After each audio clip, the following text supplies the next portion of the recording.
AG2R La Mondiale vous présente C'est le Nord.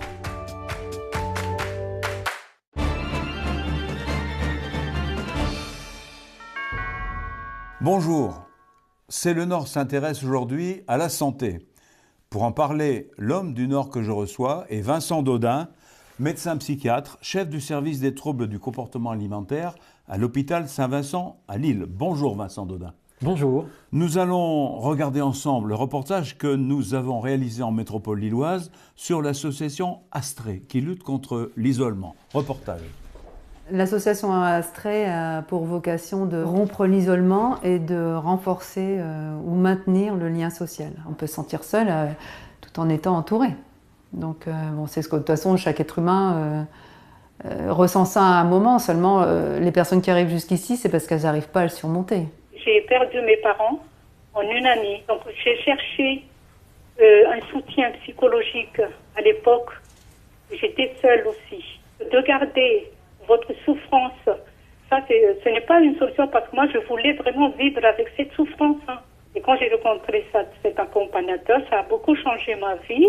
Je commençais au bout de quelques mois, je commençais déjà à prendre ma vie en main. J'avais la joie de vivre. Et puis, je me suis ouverte à tout. Elle m'a dit tout de suite, je ne pourrais pas rester. Ouais. Je suis une vieille dame qui avait des amis et qui n'en a plus. Donc, je suis affreusement seule à Lille.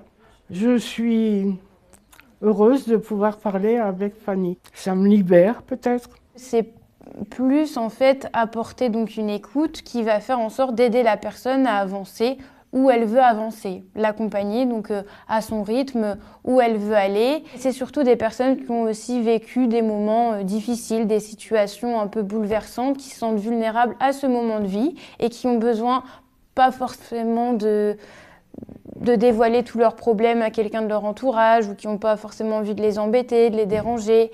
Donc voilà, qui peuvent faire appel à quelqu'un d'extérieur à un moment donné, et ensuite retourner dans le chemin de la vie. Vincent Daudin, la lutte contre l'isolement de vos patients et recréer du lien social, c'est d'une certaine manière votre approche professionnelle. Oui, c'est un enjeu très important dans la démarche de soins. Les troubles des conduites alimentaires isolent les patients qui sont complètement obsédés par leurs symptômes, qui sont coupés du monde, des autres, de la société.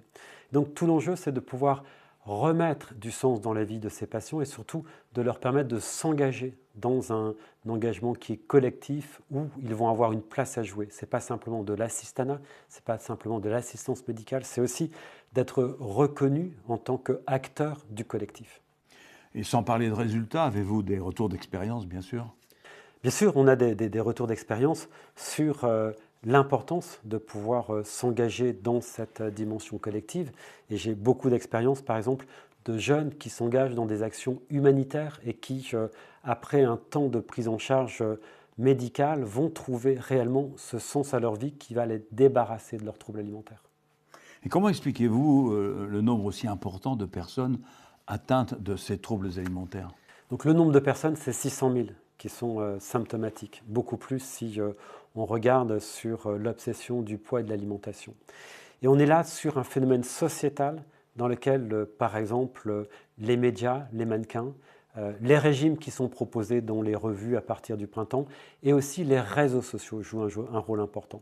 Je pense par exemple à ce phénomène du taille gap qui fait que des adolescentes se comparent sur l'écartement des cuisses en recherchant celle qui a le plus grand écart, qui fait partie d'un signe d'anorexie. Merci de vous soucier de ce problème. Et merci à vous. À bientôt dans C'est le Nord.